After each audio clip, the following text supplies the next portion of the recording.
du monde de la sécurité, vous n'avez pas de problème de malware. C'est quelque chose qu'on a l'habitude de répéter chez CrowdStrike et auquel on croit vraiment. Le problème auquel on fait face collectivement, c'est pas un problème de malware. C'est un problème d'adversaire. Je vais juste vérifier, les slides sont pas partagés pour l'instant. Ok, super. En fait, peu importe qu'on parle d'un cheval de Troie bien connu comme Zeus ou Emotet, ou qu'on parle d'une attaque sophistiquée sur des infrastructures critiques, à chaque fois le dénominateur commun, c'est des individus ou des groupes d'individus qui vont réaliser ces actions, qui ont certaines motivations et qui ont des techniques qui leur sont propres. La menace qui pèse sur nos systèmes d'information, elle provient de ces personnes, pas du code qu'ils produisent. Et plus vous connaissez vos adversaires, plus vous avez de chances de stopper les attaques. Ces adversaires, chez CrowdStrike, on les connaît bien, à travers également, principalement 3 choses. Notre Threat Intelligence, les millions de sensors qui sont déployés à travers notre base client, et également notre activité de réponse aux incidents. Bonjour à tous, je suis Michael Legal, je suis responsable de l'ingénierie avant-vente chez CrowdStrike. Et aujourd'hui, je vais vous partager quelques-unes des observations qu'on fait dans le domaine des attaques spécifiquement dans les environnements cloud. Je vais utiliser pour illustrer le propos un groupe qui a été particulièrement productif dans ce domaine, qu'on appelle Scattered Spider. Et enfin, je terminerai sur comment se prémunir de ce genre d'attaque à travers notre plateforme Falcon Cloud Security. Alors, pour dresser un petit peu le paysage de cette menace, quelques statistiques qui sont en provenance du dernier rapport qu'on a publié, qui s'appelle le Global Threat Report. Au total, c'est environ 232 groupes d'adversaires qu'on traque, qu'on surveille chez CrowdStrike. On en a ajouté 34 l'année dernière, donc de différents profils. Ça peut être de la cybercriminalité, des acteurs un peu plus étatiques. On ne va pas parler de tous aujourd'hui, mais de certains d'entre eux qui sont particulièrement compétents dans le domaine des attaques cloud. Une stat intéressante, c'est qu'il y a à peu près eu l'année dernière 75% d'augmentation dans les intrusions spécifiquement dans des environnements cloud. Si vous m'avez demandé il y a 2 ans quelle était la principale menace pour les environnements cloud, j'aurais peut-être répondu des choses autour des crypto-miners dans le sens de l'idée de détourner de la puissance de calcul. En réalité, ce n'est pas ce qu'on voit le plus. Ce qu'on voit le plus, c'est des attaques qui sont, on va dire, comparables à ce qui se fait dans des environnements plus traditionnels, mais qui utilisent de mieux en mieux des spécificités du cloud. Alors, on reviendra sur ce point un petit peu par la suite.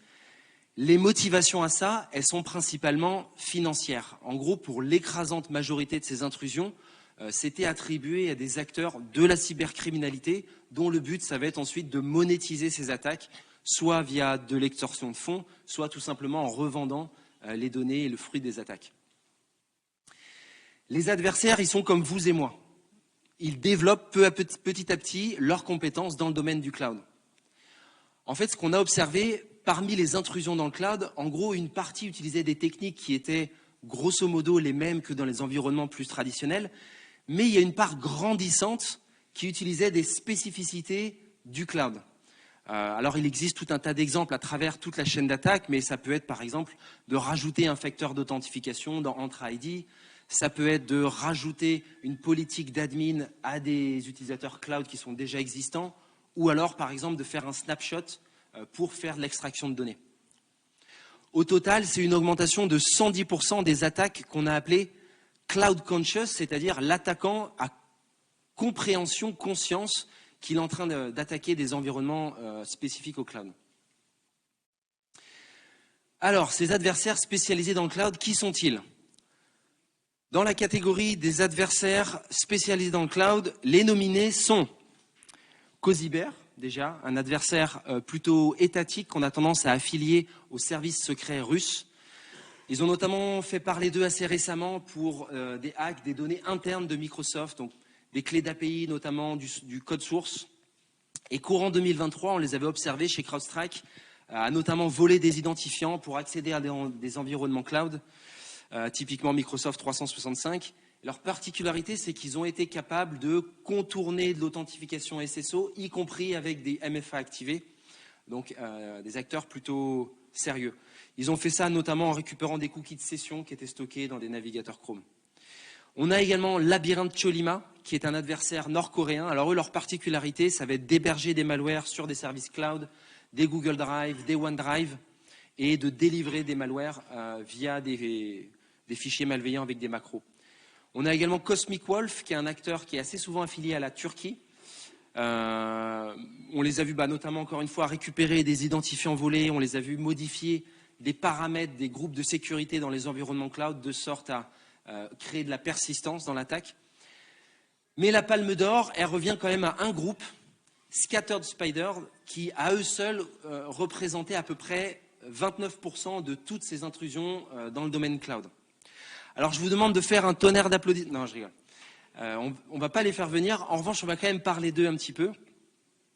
Ils ont pas mal attiré l'attention de la communauté cyber à partir de l'année dernière, notamment la deuxième partie de 2023, notamment parce qu'ils ont commencé à attaquer spécifiquement des environnements cloud. C'est un groupe d'adversaires qui est constitué au minimum de 4 personnes, qu'on pense être réparties entre les États-Unis, l'Angleterre également. Ils sont connus pour utiliser des pages de phishing très bien faites, ou encore faire du vishing, c'est-à-dire du social engineering en utilisant la voix, avec également cette capacité à envoyer tout un tas de notifications, ce qu'on appelle le MFA fatigue, dans l'idée qu'au bout d'un moment, vous allez craquer, vous allez en notifier une, ou peut-être si vous-même à ce moment-là, vous étiez en train de vous authentifier, peut-être que ça peut être vu comme une authentification valide. Ils ont ciblé principalement des entreprises du secteur de la tech avec cette idée de faire des attaques de dites supply chain, c'est-à-dire jusqu'à atteindre un serveur utilisé pour le développement, potentiellement corrompre l'installeur et in fine diffuser plus massivement leur attaque dans l'idée d'atteindre d'autres cibles qui sont intéressantes. Scattered Spider, ils ont aussi l'habitude de déployer des ransomware, notamment Alpha-V, on va regarder un exemple un petit peu plus loin. Mais ce qui est vraiment intéressant chez Scattered Spider, c'est qu'ils ont une capacité à utiliser des techniques vraiment cloud assez poussées. On les a vus faire des snapshots pour faire l'extraction de données. On les a vus désactiver des mesures de sécurité. On va regarder tout de suite un exemple d'une attaque. Ce qu'il faut comprendre, c'est que ces acteurs, ils sont non seulement plus sophistiqués, et ils sont également plus rapides. Une manière de mesurer cette vélocité, c'est ce qu'on a mesuré, qu'on appelle chez CrowdStrike le breakout time. C'est quoi? C'est ni plus ni moins que le temps nécessaire entre un premier hôte qui est compromis et ensuite un premier mouvement latéral vers un autre hôte. Pourquoi? Tout simplement parce qu'en général, le premier hôte qui est compromis n'est pas celui qui a la valeur la plus intéressante pour l'attaquant. Il va entrer une phase de reconnaissance, essayer de créer de la persistance et d'aller trouver une autre cible qui est intéressante. Ce breakout time, on l'a vu passer l'année dernière de 84 minutes à 62 minutes cette année. Et c'est une tendance qu'on observe chaque année, une réduction du temps moyen, mais pas seulement une réduction, je dirais, assez significative. Le plus rapide qu'on a observé, c'est 2 minutes 07. Retenez bien ça, 2 minutes 07, donc entre la compromission principale et le fait de faire un mouvement latéral vers un autre hôte. Ici, ce qu'on a à l'écran, alors je suis navré, c'est un petit peu petit, c'est une attaque réelle qui a été perpétrée par Scattered Spider qu'on a pu observer dans le cadre de nos activités de réponse à incidents sur un éditeur de logiciels américain, on ne va pas les citer. Alors, très classiquement, ils commencent avec une campagne de phishing SMS, ils récupèrent des identifiants, ils vont s'authentifier via Azure AD pour accéder à un environnement AWS. Donc Azure AD agit ici comme le fournisseur d'identité. Une fois connectés, assez classiquement, ils vont faire de la reconnaissance. Ils vont activer notamment AWS System Manager Inventory. Donc là, on commence à comprendre que c'est des attaquants qui savent ce qu'ils font, qui connaissent ces environnements. Ensuite, ils vont créer une clé d'accès pour un utilisateur qui est déjà existant, leur appliquer une politique administrateur.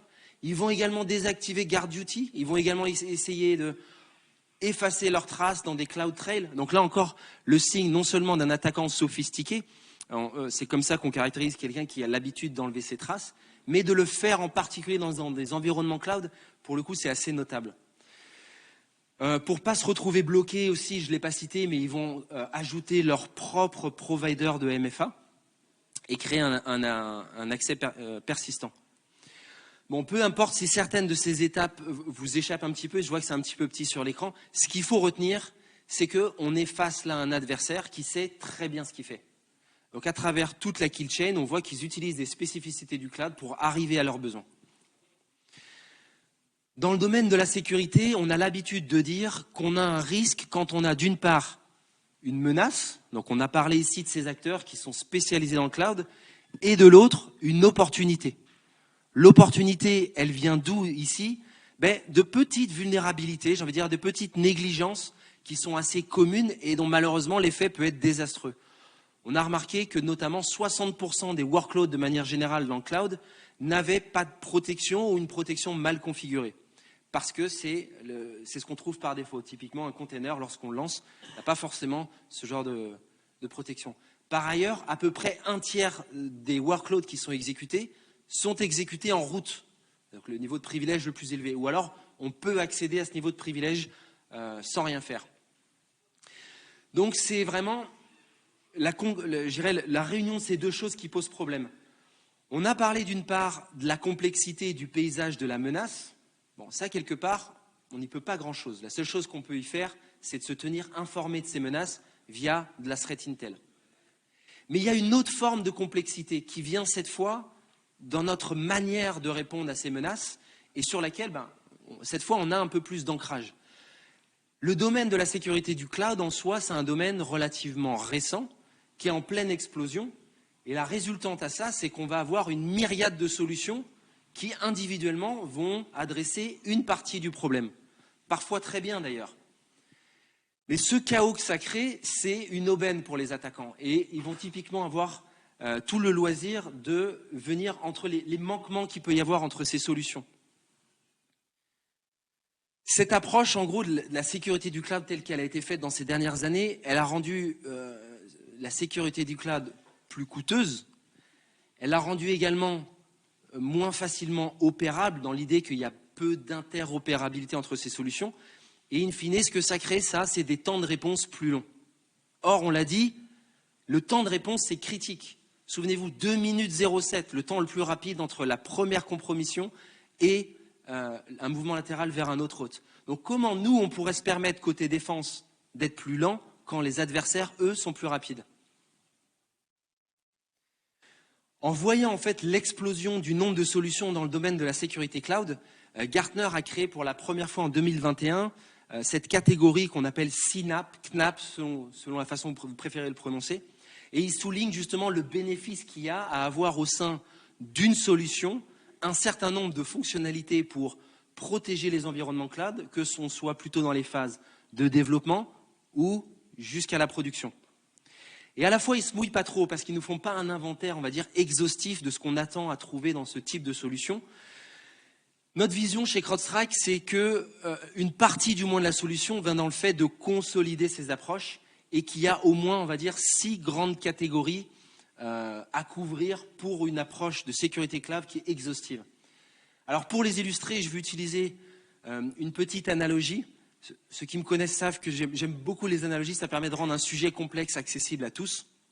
Alors vous m'excuserez, c'est une analogie qu'on utilise depuis l'existence d'ARPANET dans notre domaine, celle du fait de sécuriser une maison. Mais vous allez voir, ça s'applique plutôt pas mal.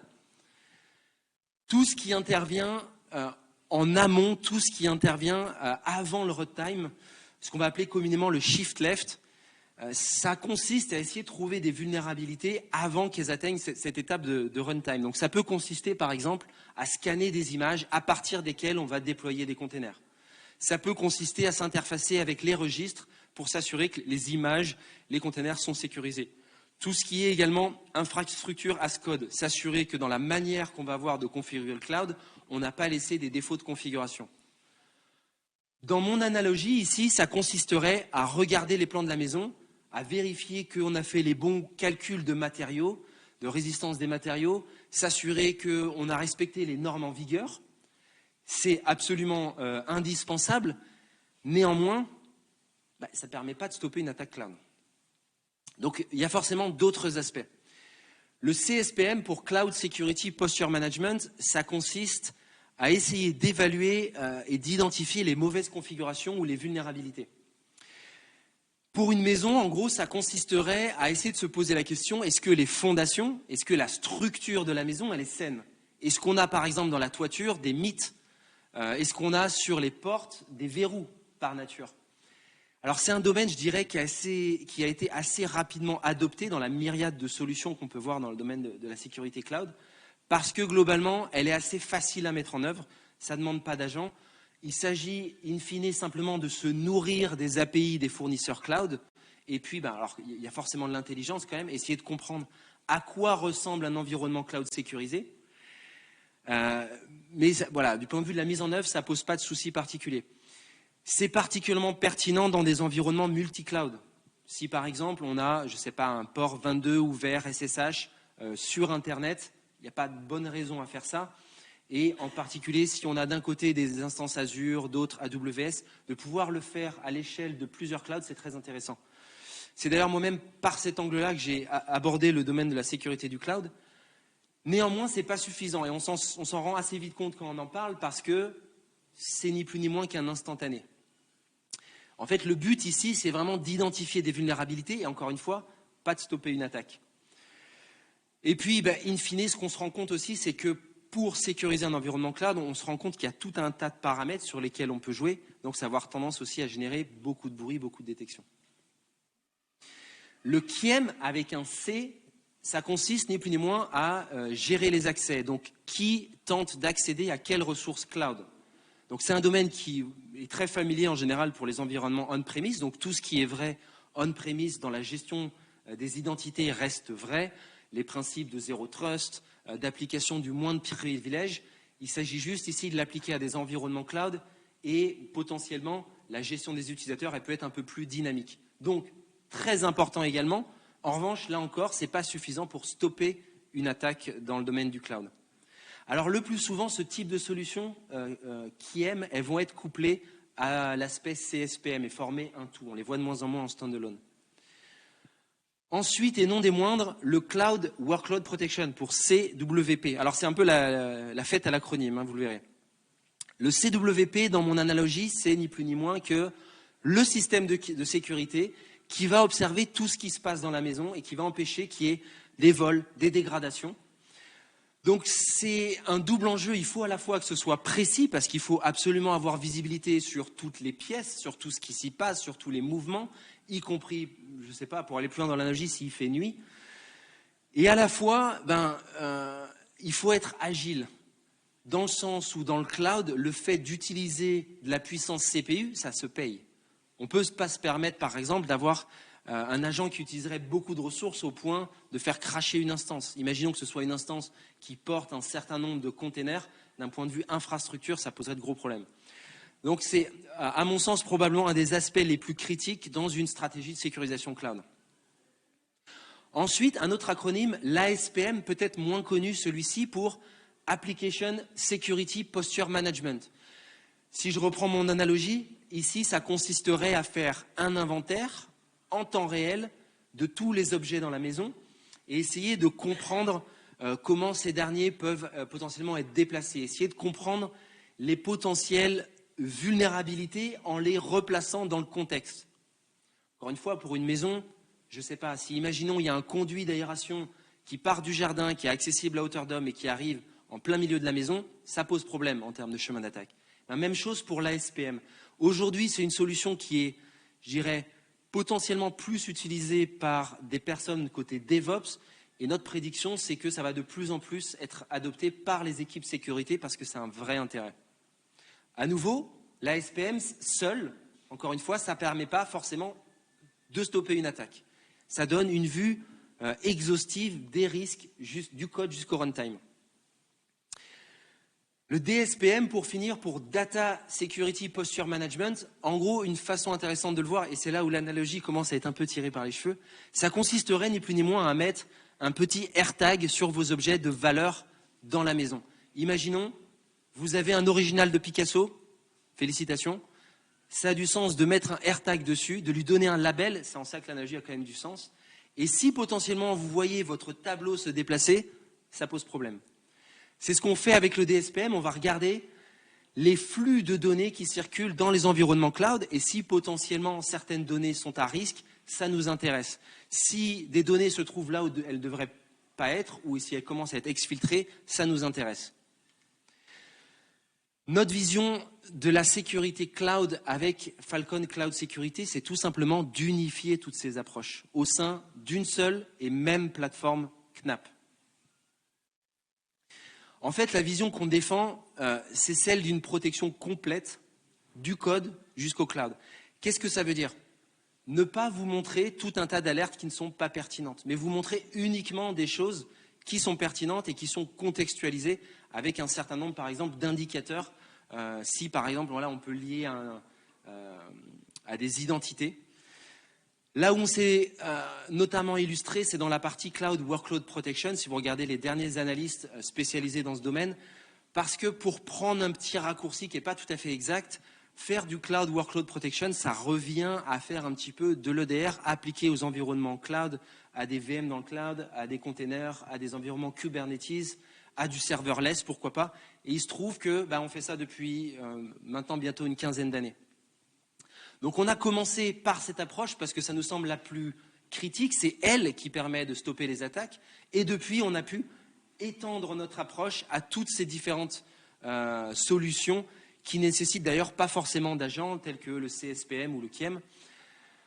À ma connaissance, les aspects ASPM et DSPM, qui sont peut-être un peu moins connus, à ma connaissance, on est le seul acteur aujourd'hui à les proposer au sein d'une même plateforme cloud. Aujourd'hui, on s'est focalisé sur un de nos modules de la plateforme, mais a fortiori, cette vision-là qu'on défend dans le domaine de la sécurité du cloud, elle est vraie à plus grande échelle. C'est cette vision-là qu'on défend d'une plateforme unifiée, avec un seul agent, et qui récolte la télémétrie à travers tout ce qui peut être intéressant. Et cette télémétrie, elle va être valorisée dans différents contextes, en fonction qu'on parle de la protection des endpoints, de la sécurisation des identités, désormais du domaine de la sécurité cloud, Next-Gen SIEM, etc. Et votre cloud à vous, à votre avis, quel est son niveau de sécurité? Et est-ce qu'il serait à l'épreuve d'adversaires compétents, comme on l'a vu, comme Scattered Spider?